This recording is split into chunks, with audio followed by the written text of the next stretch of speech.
Buenas tardes a todos. Muchas gracias por estar hoy con nosotros. Tenemos a la doctora Maricruz Guevara, que nos va a impartir un seminario web sobre el ejercicio físico y bienestar, un enfoque integral, una de las nuevas campañas que hemos sacado desde el equipo clínico de ATAM. Solamente recordaros que la reunión la vamos a grabar para que la podamos visualizar todos posteriormente. Gracias. Hola a todos, bienvenidos al seminario web sobre ejercicio físico. Soy Maricruz Guevara, médico rehabilitador del equipo clínico de ATAM. Durante esta presentación vamos a hablar sobre qué entendemos por actividad física, qué es el ejercicio físico, por qué es importante movernos y cuáles son las recomendaciones sobre la cantidad y el tipo de ejercicio que debemos hacer.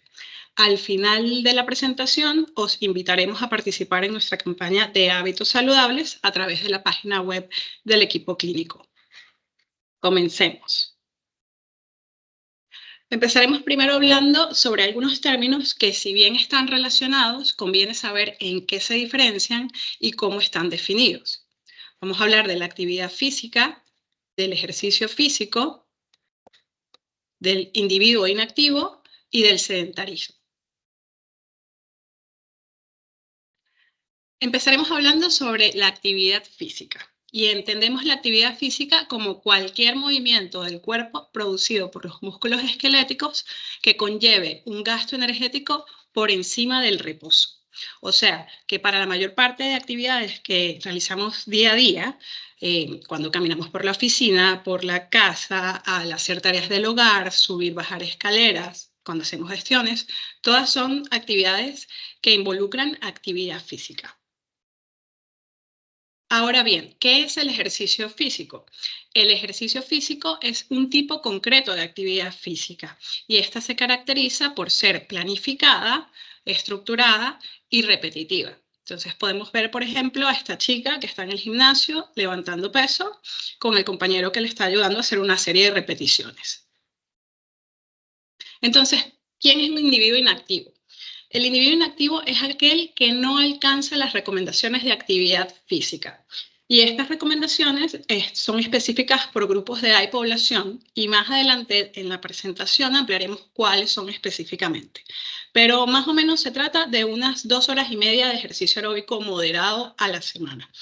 Entonces, ¿cómo nos imaginamos a ese individuo inactivo? Pues básicamente es el individuo que se desplaza a su trabajo en coche, que evita las escaleras, que utiliza el ascensor y que permanece sentado muchas horas al día, o sea, entre 6 hasta 8 horas al día.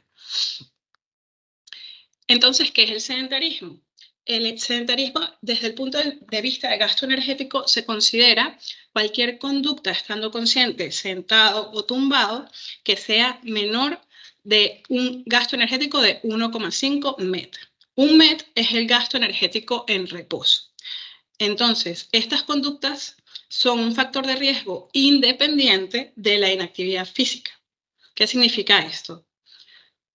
Esto es importante porque es un factor de riesgo independiente, es decir, por ejemplo, esta persona que está todo el día en la oficina, pasa la mayor parte del tiempo sentada y al final del día entrena y entrena duro. Está cumpliendo con las directrices de actividad física, pero sin embargo tiene una conducta durante el día sedentaria. Y esta conducta sedentaria puede influir de forma independiente en factores de riesgo cardiometabólico, como son la circunferencia abdominal, la presión arterial sistólica, los niveles de glucosa en sangre. Finalmente, el que tiene mayor riesgo, por supuesto, va a ser el individuo que pasa la mayor parte del tiempo sentado y que además no hace ningún tipo de actividad física deportiva o recreativa al final del día. Entonces, el sedentarismo no es necesariamente sinónimo de estar sentado, sino de bajo gasto energético en esta postura. Porque, por ejemplo, podemos ver a estos individuos en estas estaciones de trabajo con pedalina, están sentados, pero en este caso no es necesariamente sinónimo de sedentarismo. ¿Y por qué tendemos al sedentarismo? Pues bueno, el estilo de vida moderno nos empuja a desarrollar hábitos sedentarios porque, por ejemplo, el ritmo de trabajo que involucra tanto en trabajo como en estudios, pasar muchas horas del día sentados, nos empuja a estar adoptando conductas sedentarias. El transporte motorizado, porque dependemos muchas veces del coche, del tren, del autobús para los desplazamientos y, por supuesto, es aún más tiempo que permanecemos sentados. El acceso a nuevas tecnologías, porque los dispositivos electrónicos desde móviles, ordenadores, tablets, televisión, son tecnologías que suelen emplearse en interiores y requieren muy poco o ningún movimiento físico. Y sobre todo también la educación y la conciencia sobre los beneficios de la actividad física, los riesgos del sedentarismo y sobre todo que algunas personas realmente no son realmente conscientes de la cantidad de tiempo que pasan sentadas durante el día. Bueno, vamos a hablar ahora un poco sobre los datos de la inactividad física y sedentarismo en España. Según una encuesta nacional de salud del Ministerio de Sanidad, el 40% de la población española es sedentaria. Y este dato es bastante alarmante. ¿Y por qué este dato es alarmante? Pues porque es la cuarta causa de mortalidad por enfermedades no transmisibles detrás de la hipertensión, el tabaco y los altos niveles de glicemia. El 5% de la población mundial muere por causas relacionadas a la inactividad física. Otros datos importantes de esta encuesta es que a medida que envejecemos, realizamos cada vez menos actividad física. También que son más los hombres que realizan actividad física que las mujeres. Y estos datos pues, nos pueden orientar un poco hacia cómo abordar el problema. Muy bien, pues hablemos entonces de las consecuencias de la falta de movimiento. Principalmente son las relacionadas con el aparato cardiorrespiratorio, las enfermedades cardiovasculares como la enfermedad coronaria, el infarto al miocardio, la hipertensión, entre otras condiciones que son además la mayor causa de mortalidad en los países desarrollados. Los efectos de la inactividad física contribuyen al desarrollo de enfermedad cardiovascular sintomática, como es el infarto, como es el ictus. Las consecuencias también las podemos observar en sistemas como a nivel endocrino, por aumento de la resistencia a la insulina, el aumento de prevalencia de diabetes tipo 2, la obesidad, el sistema inmunitario, en el digestivo y reproductivo podemos ver aumento de la incidencia de neoplasias como el cáncer de colon, el cáncer de endometrio y de mama. A nivel del sistema nervioso podemos relacionarlo con síntomas de funcionamiento psicológico como son la depresión, la ansiedad, la disminución de la masa muscular, con lo cual muchos de los factores de riesgo, por ejemplo, para enfermedad cardiovascular, son de origen metabólico, como son la diabetes, la hipertensión, la dislipemia, la obesidad, y por tanto son modificables por cambios en la actividad física. Esto es muy importante. Entonces, fíjense en estos datos. Este es un estudio que prevé que nada menos que 499 millones de nuevos casos de enfermedades no transmisibles ocurrirán globalmente en el periodo 2020 a 2030 si la prevalencia actual de inactividad física no cambia.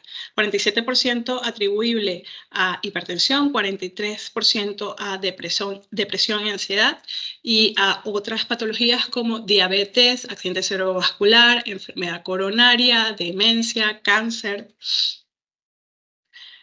En esta línea, en cuanto al gasto económico, se prevé que para el periodo 2020 a 2030 los sistemas públicos gastarán 47.000 millones de dólares para el manejo de condiciones relacionadas con la falta de actividad física, como son la hipertensión, la diabetes, la enfermedad coronaria, el accidente cerebrovascular, el cáncer, la depresión, la demencia. Pues bien, hablemos un poco sobre cuáles son entonces los beneficios del ejercicio físico. El ejercicio físico mejora la sensibilidad a la insulina, mejora el control de la glicemia, disminuye la presión arterial, disminuye el colesterol LDL, y todos estos son factores que están relacionados con el desarrollo de enfermedad cardiovascular. Por lo tanto, disminuye la mortalidad en personas con enfermedad coronaria, mejora la funcionalidad de pacientes con artrosis, es una parte esencial del tratamiento de la osteoporosis, disminuye los niveles de obesidad.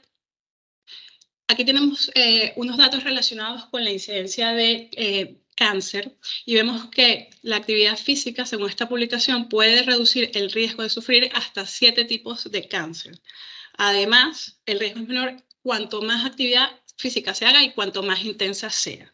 Desde cáncer de colon, cáncer de mama, de endometrio, de riñón, mieloma, cáncer de hígado, linfoma no Hodgkin, con lo cual vemos los beneficios que puede tener la actividad física. Disminuye el riesgo de episodios de enfermedad cardiovascular en pacientes que han tenido un primer episodio. Beneficia síntomas de migraña y fibromialgia. A nivel del embarazo, disminuye la prevalencia del dolor lumbar, del dolor pélvico, del parto por cesárea, de nacimiento prematuro, de preeclampsia, de sobrepeso y diabetes gestacional. Y aumenta las posibilidades de que el parto sea por vía vaginal. Este es un estudio que tiene unos datos bastante llamativos que sugieren que el ejercicio antes y durante el embarazo podría tener incluso una relación con el rendimiento académico de los niños. Además, pues, mejora la autoestima, la autoconfianza, mejora la respuesta al estrés, mejora los índices de funcionamiento psicológico como la ansiedad y la depresión, porque existe una relación inversa entre los niveles de actividad física y el riesgo de depresión. Las diferencias más importantes se pueden ver en los primeros rangos de actividad, es decir, que por pequeña que sea la actividad física, puede proteger del riesgo de depresión. Y hacer unas 2 horas y media de actividad física moderada puede disminuir hasta un 25% el riesgo de aparición de depresión. Bueno, hablemos un poco sobre la condición física. La condición física son el conjunto de atributos que posee un individuo y que se relacionan con su capacidad para realizar actividad física y actividades de la vida diaria. Y está formada por componentes relacionados con la salud y componentes relacionados con la destreza. Los componentes relacionados con la salud son la condición cardiorrespiratoria, que es la capacidad que tiene nuestro corazón, nuestros vasos y pulmones para transportar y utilizar el oxígeno de manera eficiente.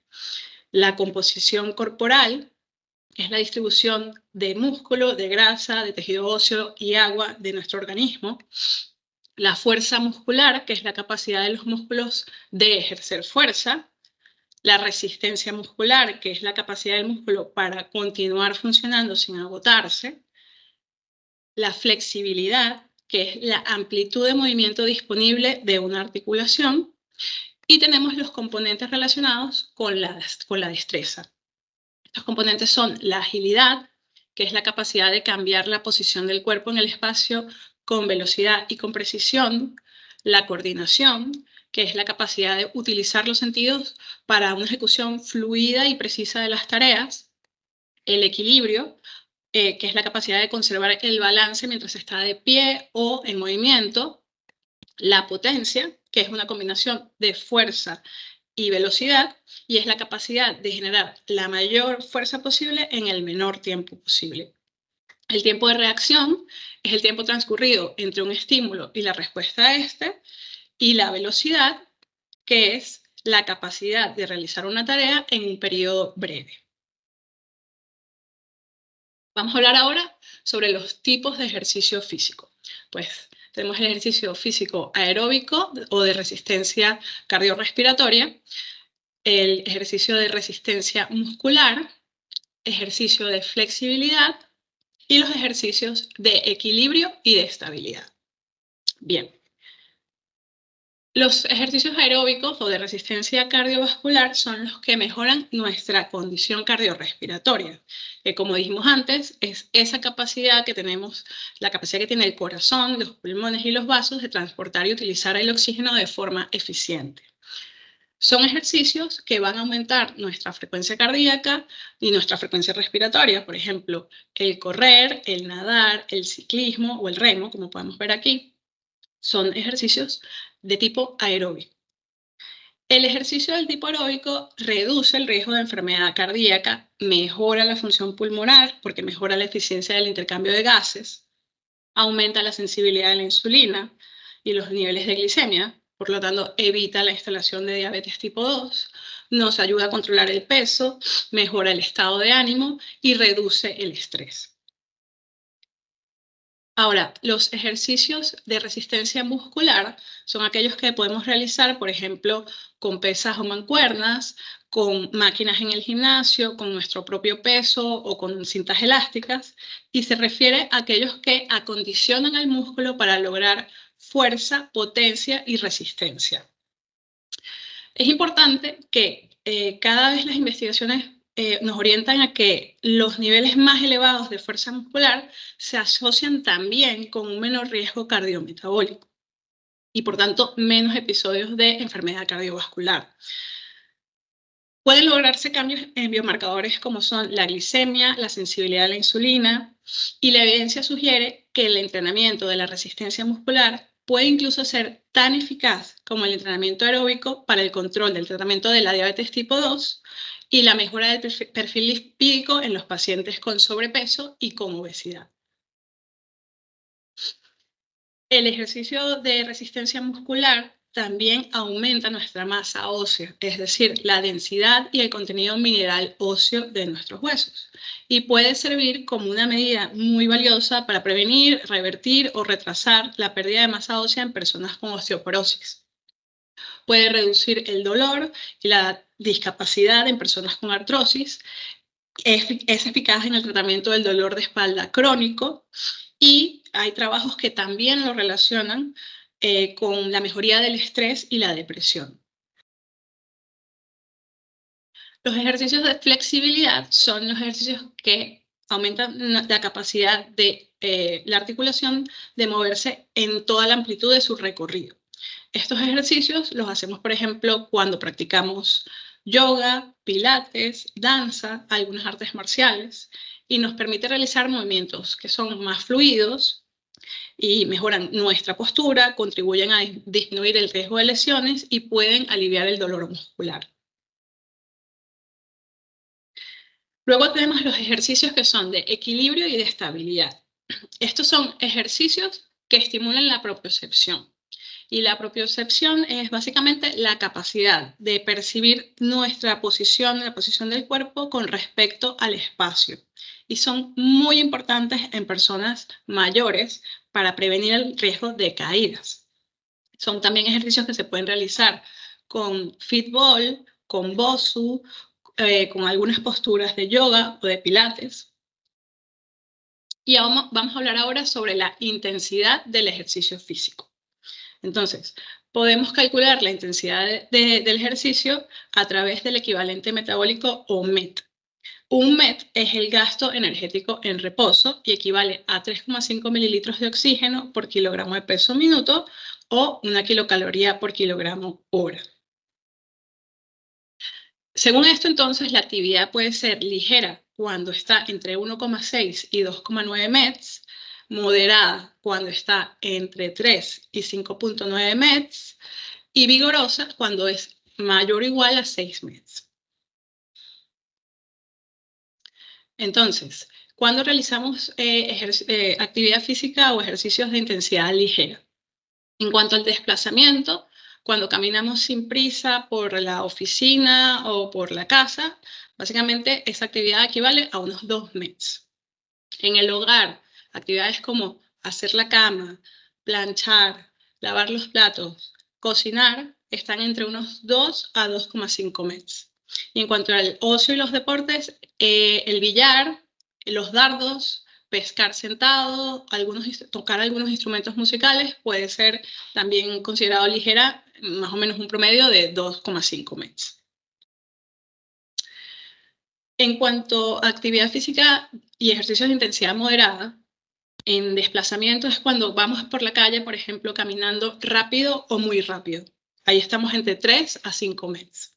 En actividades del hogar, cuando limpiamos, por ejemplo, los cristales a fondo, cuando barremos o cuando cortamos el césped, cuando pasamos la pulidora o la aspiradora, son actividades de intensidad moderada que están entre 3 y 5,5 METs. En cuanto al ocio y el deporte, por ejemplo, el tenis de dobles y la danza o el golf son actividades que están más o menos dentro del rango de los 4,5 METs, siendo también moderadas.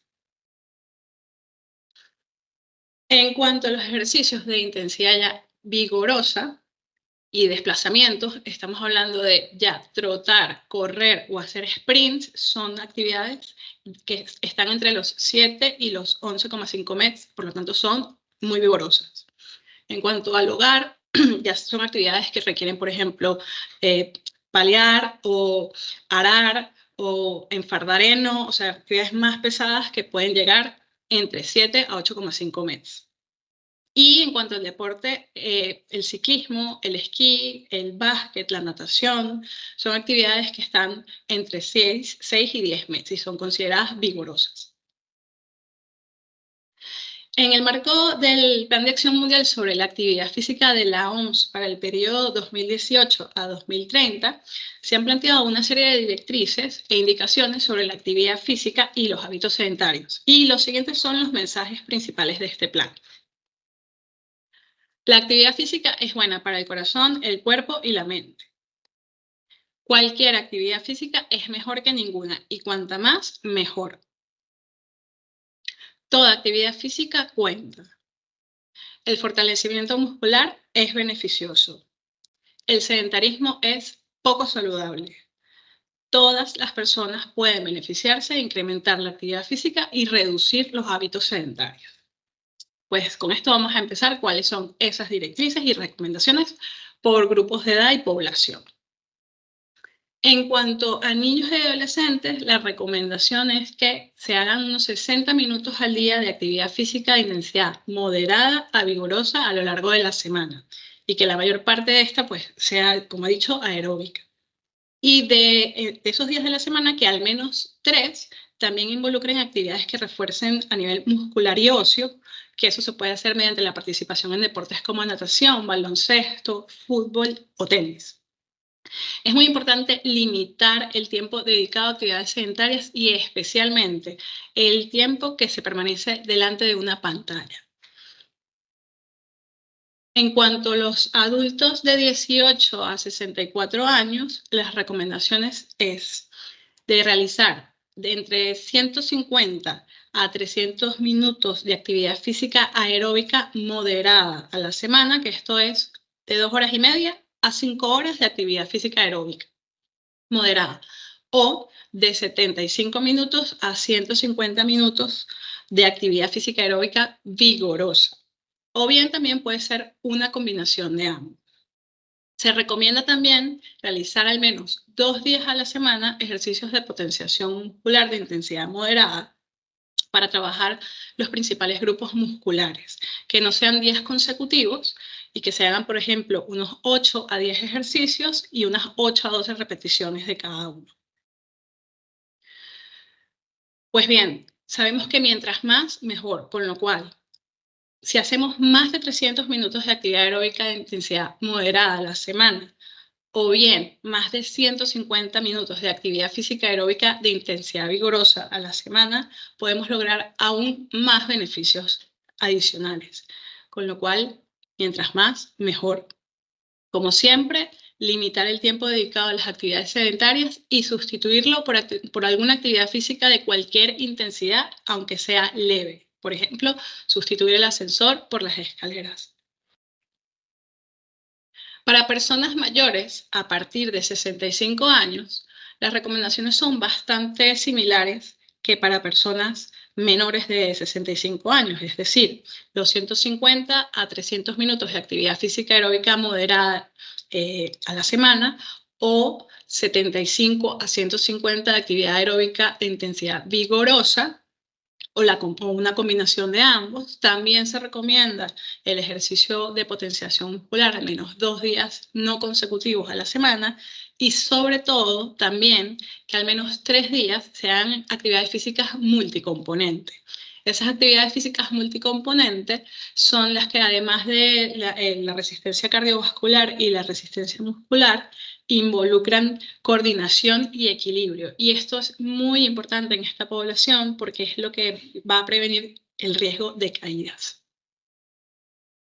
Como siempre, mientras más mejor, con lo cual si se hacen más de 300 minutos de actividad aeróbica moderada o más de 150 de actividad aeróbica intensa, tendremos más beneficios para la salud, Como siempre, limitar el tiempo dedicado a actividades sedentarias y sustituirlo por cualquier actividad física, como por ejemplo esta señora paseando con su nieto, o paseando a la mascota, o llevando una carga cuando va al supermercado. Todo eso cuenta.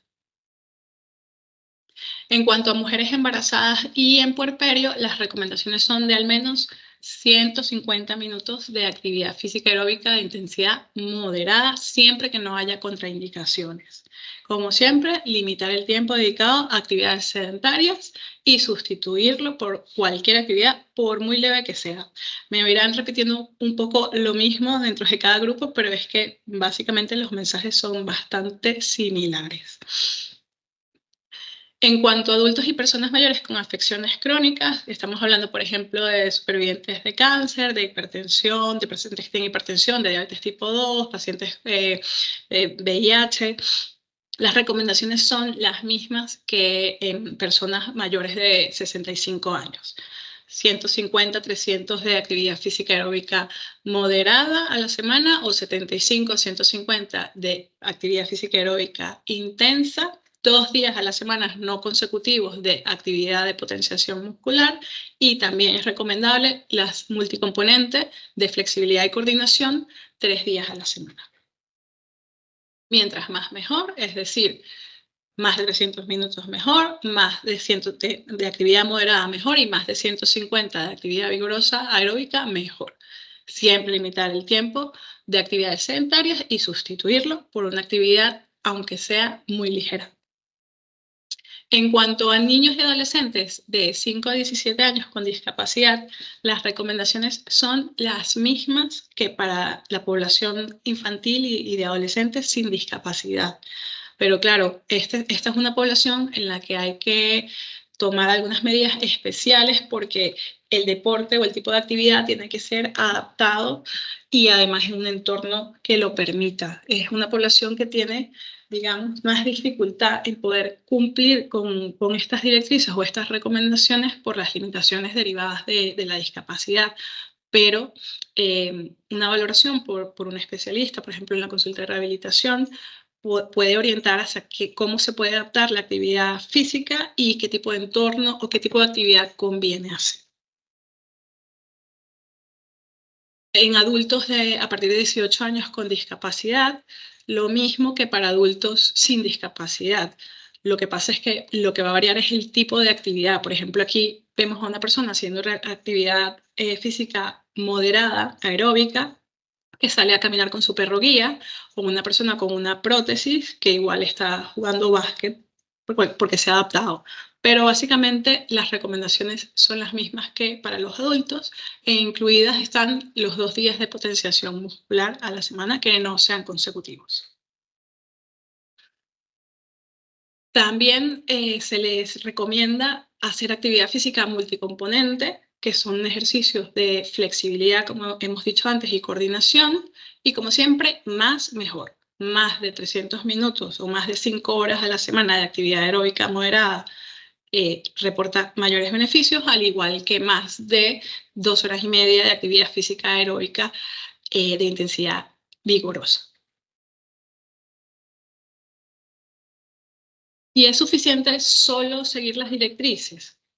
Pues seguir las directrices de actividad física está muy bien, pero no es suficiente, porque sabemos que aún cumpliendo los requerimientos de ejercicio físico, de estas horas que hemos hablado, de las 2 horas y media de actividad vigorosa o de las 5 horas de actividad aeróbica moderada, al igual, aunque las cumplamos, podemos seguir teniendo conductas sedentarias, porque recordamos, por ejemplo, a esa chica que al principio de la presentación pues entrenaba muy duro al final del día, pero pasaba la mayor parte del tiempo sentada en la oficina.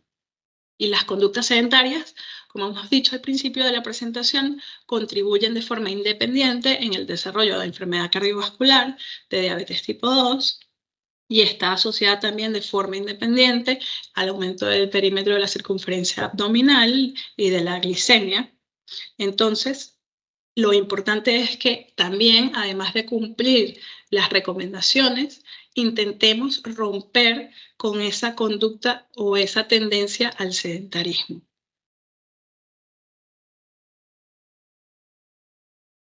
Entonces, al final, ¿quiénes son los que van a tener más riesgo? Pues evidentemente el mayor riesgo lo va a tener el individuo que pasa más tiempo sentado y además no hace prácticamente actividad física. Aquí vemos el aumento del incremento del riesgo de la mortalidad es más elevado pues, en esa persona que pasa más de 8 horas al día sentada y que realiza menos de 5 minutos al día de actividad física moderada o intensa. Y el menor riesgo lo va a tener aquella persona que pasa menos horas sentado y que realiza más tiempo de actividad física moderada a intensa. Entonces, ¿cómo podemos romper con esta conducta sedentaria? Pues la recomendación es reducir el tiempo en que estamos sentados, que no sea más de 60 minutos, es decir, 1 hora, que por lo menos mínimo cada hora nos movamos para hacer alguna actividad, por mínima que sea. Y dependiendo de la investigación o de las publicaciones, incluso recomiendan que puede ser hasta cada media hora. ¿Cómo lo podemos interrumpir? Pues con periodos de cualquier actividad que sea de cualquier intensidad. Todo vale. Entonces, para romper con este sedentarismo, como cada movimiento cuenta, acciones muy sencillas como puede ser hacer 15 sentadillas cada media hora o andar 2 minutos cada media hora, puede reducir los niveles de insulina durante las 3 horas posteriores a realizar una comida, en comparación, por ejemplo, con la persona que se queda sentada.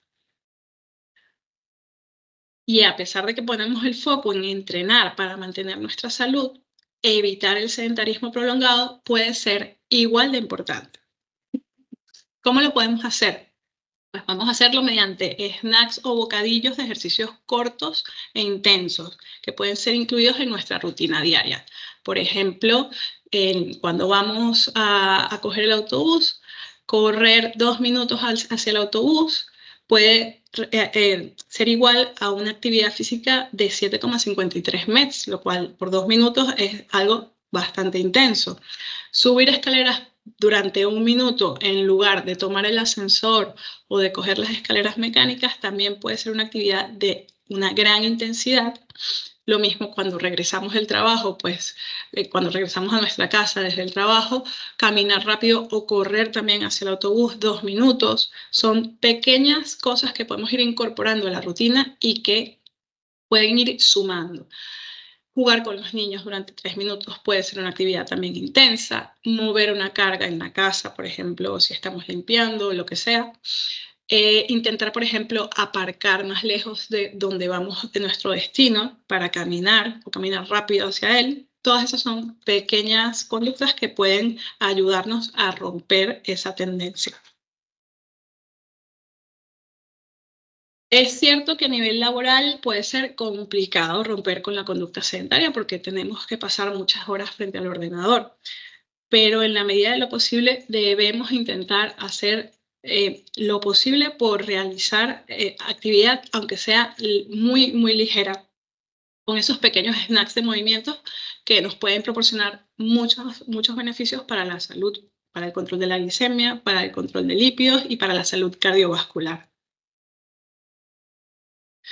También podemos tener estaciones de trabajo activas, por ejemplo, esta persona que está con una pedalina o estar de pie en escritorios que permitan estar de pie durante parte de la jornada laboral. También son estrategias que pueden ayudarnos a romper con la conducta sedentaria. Otra manera es caminando, intentar caminar lo más que se pueda. Si tenemos un podómetro o un dispositivo como un reloj que pueda medir el número de pasos que damos al día, a partir de 2.700 pasos se reduce el riesgo de mortalidad de forma lineal. Por lo tanto, caminar, simplemente el caminar, nos ayuda a mantener la salud a largo plazo y a reducir el riesgo de sufrir enfermedades crónicas relacionadas con el sedentarismo. ¿Cuáles son las recomendaciones? Las recomendaciones en personas adultas es de realizar por lo menos 10.000 pasos. En personas mayores de 65, al menos 8.000. Y de esos 10.000 u 8.000 pasos, dependiendo de la edad, que 3.000 sean a un ritmo rápido. Un ritmo rápido básicamente es uno que sea a unos 152 pasos minuto durante unos 20, 30 minutos o es el equivalente a más o menos unos 6,4 kilómetros por hora. Entonces, para mí es importante recordar también de los mismos mensajes de la OMS, que la actividad física es muy importante para la salud, que todas las personas se pueden beneficiar, que el sedentarismo es una conducta poco saludable, que toda actividad física cuenta y que cuanto más actividad física, mejor. Entonces, en ese sentido, los queremos invitar a participar en nuestra campaña de actividad física y de hábitos saludables, que consiste en una consulta bien presencial o por videoconsulta para valoración de la actividad o qué nivel de actividad física está realizando esa persona y si tiene tendencia a conductas sedentarias o no, cuáles son sus condiciones físicas actuales y trazar un plan u objetivo para prescribir el tipo de ejercicio físico y la frecuencia con la que se debe hacer. ¿Cómo podemos acceder a la campaña?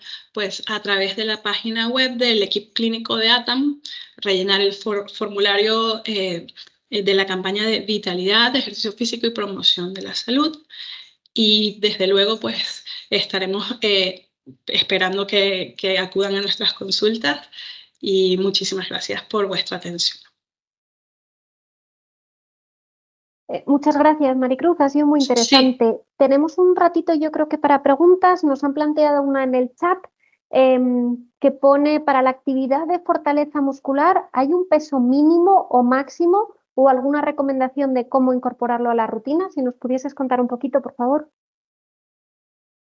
Bien, el peso, no hay un peso estándar mínimo o máximo. Dependerá de la condición física en la que esté esa persona. Por lo general, lo recomendable es empezar por poco peso y muchas repeticiones. Y a medida en que ya la persona note que ese peso pues no le está exigiendo demasiado, ir incrementando poco a poco. Pero eso depende de la condición física en la que esté cada individuo, con lo cual no existe un peso estándar en el cual se deba empezar, o pues bueno, pesos máximos. A ver, hay gente que hace verdaderas barbaridades en el gimnasio, pero que lo recomendable es empezar por poco peso, muchas repeticiones y a medida en que sintamos que ese ejercicio ya no nos está exigiendo, ir aumentando progresivamente. Perfecto, yo creo que ha quedado claro. Tenemos otra pregunta por aquí que dice: ¿qué tipo de ejercicio físico es bueno si hay diástasis abdominal y algún problema de suelo pélvico? Vale, pues para ese tipo de problemas, los ejercicios hipopresivos son ejercicios que pueden trabajar esa zona sin ejercer demasiada presión, como son los abdominales tradicionales, ¿vale? Son ejercicios que tienen mucho que ver con el control de la respiración y que no involucran demasiada presión que pueda empeorar la separación que hay entre los rectos abdominales, que es lo que ocurre en una diástasis. Vale, estupendo. Otra pregunta por aquí. Comentan: yo tengo una discapacidad severa y camino diariamente unos 15 kilómetros a una velocidad de paseo espaciado a lo largo del día. Pero algunos fines de semana hago una ruta caminando de manera continua de unos 15-17 kilómetros, pero acabo reventado, me duele todo. ¿A qué puede ser debido que, siendo una distancia y una velocidad parecida, que la continua sin parar me canse tanto? Pues habría que estudiar un poco más, tal vez, o sea, por ejemplo, en la consulta ampliaríamos un poco cuál es el estilo de vida de esa persona, hay que, digamos, ahondar un poco más para yo poder dar una respuesta más acertada sobre qué puede estar justificando. Pero sí, o sea, de hecho, felicitar a esta persona que, vamos, está cumpliendo con unas recomendaciones, o sea, de actividad física estupendas para una persona con discapacidad. Muchas gracias y le animamos entonces a que se apunte a nuestra campaña para que Sí, puedas hacer un estudio un poco más pormenorizado con alguna recomendación, ¿verdad? sí. Otra pregunta por aquí que nos preguntan: el aquagym es aeróbico, pero también se utilizan mancuernas. ¿Es también entonces muscular o habría que hacer aparte otros ejercicios? Pues no, también vamos a ver el aquarobics o aquagym, dependiendo del tipo de actividad, puede también ser, aparte de resistencia cardiovascular, también puede estar, digamos, facilitando los ejercicios de resistencia muscular, sobre todo porque se hacen o sea, el músculo tiene que ejercer fuerza contra el agua y además si incorporas peso, pues también estás potenciando la musculatura, con lo cual es un ejercicio que tiene ambos tipos de ejercicio, tanto aeróbico como de resistencia. Perfecto. Otra pregunta por aquí que preguntan acerca del ejercicio en menopausia. Vale, pues en menopausia las recomendaciones, como ya dije, para personas, en cuanto, sobre todo ya cuando se llega a la edad del climaterio premenopáusico y menopáusico, lo más importante es, además del ejercicio cardiovascular, incorporar ejercicio de resistencia muscular. Es muy, muy importante, por lo menos unos 2 días a la semana. Si pueden ser 3, mejor. Siempre lo importante es que no sean días consecutivos, pero esta población se beneficia especialmente de este tipo de ejercicio porque ayuda a la mineralización ósea y a disminuir el riesgo que hay de osteoporosis y que aumenta en esa población. Preguntan por aquí otra vez si podrías volver a compartir o explicar cómo acceder de nuevo al formulario. Pues sí, dame un segundito.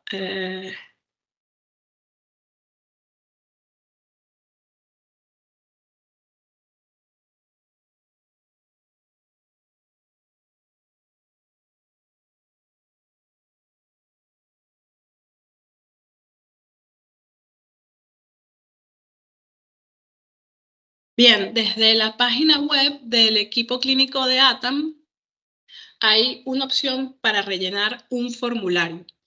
Y en ese formulario hay que elegir la campaña. La campaña es la campaña de vitalidad, ejercicio físico y promoción de la salud. Y luego hay que llenar unos datos personales y de antecedentes también, que con eso nosotros pues ya nos veríamos en consulta. Es a través de la página del equipo clínico de ATAM y ahí la solicitud de consulta para rellenar el formulario. Acabo de colgar en el chat cómo acceder al formulario directamente, ¿vale? Para que sea más fácil. Estupendo. En cuanto a los familiares que pueden participar, serían cónyuges e hijos, además de los socios, lo que son beneficiarios. Y luego preguntan por aquí, ¿qué tal el ejercicio en agua para personas con osteoporosis? Pues bien, siempre que también incorpore algo de potenciación, pues sí puede ser recomendable. Depende de qué tipo de ejercicio estamos hablando también, pero la mayor parte, no solamente, o sea, lo que es la natación tradicional, el crawl, la espalda, mariposa, son todos ejercicios que además de beneficios cardiovasculares y de resistencia cardiovascular, también incorporan potenciación muscular. Entonces, son ejercicios que pueden ser beneficiosos. Vale, de momento no hay ninguna pregunta más.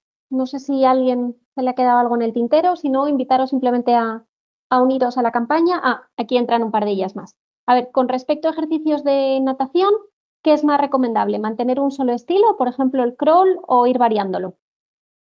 Siempre en general, y no solamente en la natación, sino en general en la actividad física, mientras más tipos de ejercicios incorporemos, mejor. Es decir, hacer crawl es estupendo, pero es recomendable que también, si no tiene ninguna limitación, incorpore otro tipo de estilos, ¿vale? O sea y esto no solamente para la natación, sino en general. Cuando una vez que estamos haciendo potenciación muscular, está muy bien, por ejemplo, hacer ejercicios con pesas, pero mientras más variedad de ejercicios hagamos, por ejemplo, potenciación isométrica, que no necesariamente es con pesas, o con nuestro propio peso, mientras más variemos el tipo de ejercicio, hay más beneficios, con lo cual sí es importante tener alternativas. Vale, luego preguntan por aquí que si se va a dar alguna pauta a nivel nutricional en función de las diferentes categorías de ejercicio físico. Bien, a ver, la consulta, pues eso sale un poco dentro del alcance de la consulta, más allá de que, pues evidentemente, las indicaciones nutricionales generales para la población general se dan en la consulta, pero ya para una valoración más específica, lo recomendable es que sea un especialista en nutrición quien valore cuál debe ser la dieta más adecuada. Vale, muy bien. Comentan por aquí, he vencido un cáncer de mama, enhorabuena. Voy a un programa de ejercicio específico para mujeres que han pasado por lo mismo, 2 días a la semana. ¿Qué otro ejercicio puedo hacer? Caminar, sobre todo para minimizar los efectos secundarios del tamoxifeno, como son los dolores articulares o el cansancio. Vale, pues bueno, no sé muy bien cuáles son las actividades que haces en ese programa, lo cual es estupendo. Pero siempre, básicamente el mensaje que di en la presentación, cuanto más, mejor. Vamos, mientras también nos encontremos bien, no nos vamos tampoco a pasar en el sentido de llegar a un agotamiento que no sea adecuado, pero si tú puedes incorporar a lo que estás haciendo ahora, salir a andar 20 minutos, media hora, y que de esos 20 minutos, 5 o 10 puedan ser a un ritmo un poco más rápido, ya eso es algo que va a ir sumando. A todo lo que puedes hacer, además de esos 2 días de actividad, que no sé cómo está distribuido, si es solamente Perdona que aeróbico, te si es... interrumpa, Maricruz, nos comenta que son actividades dirigidas por un monitor en cuanto a equilibrio y fuerza. Pues si es equilibrio y fuerza, yo lo que haría es complementar con algo de resistencia cardiovascular el resto de la semana, que puedes empezar por pequeños objetivos, es decir, andar, ¿sabes? Sencillamente salir a andar, por lo menos 20 minutos, si puede ser media hora, mejor, y de ahí en adelante todo lo que puedas, y que parte de ese recorrido intentes ir un poco más rápido. ¿Vale? Si es media hora, pues de esa media hora a lo mejor unos 10 minutos intentar ir a un ritmo un poquito más rápido. Y eso hacerlo, tal vez si estás yendo 2 días a este programa, pues un par de días más a caminar. ¿Vale? Vale, alguien más por aquí pregunta que cuál es el mejor ejercicio para la artrosis y o artritis reumatoide.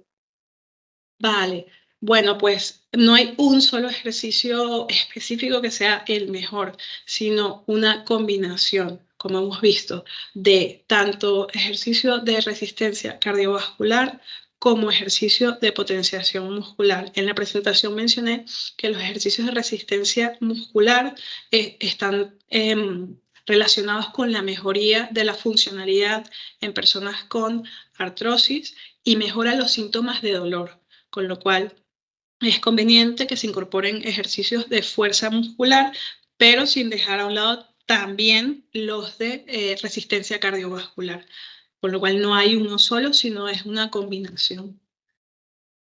Vale, y otra duda por aquí, en personas mayores de 60 años aproximadamente, ¿es necesario aportar proteínas al ejercicio físico muscular? ¿Es aconsejable? Claro, eso dependerá de cuál es el estado nutricional de esa persona.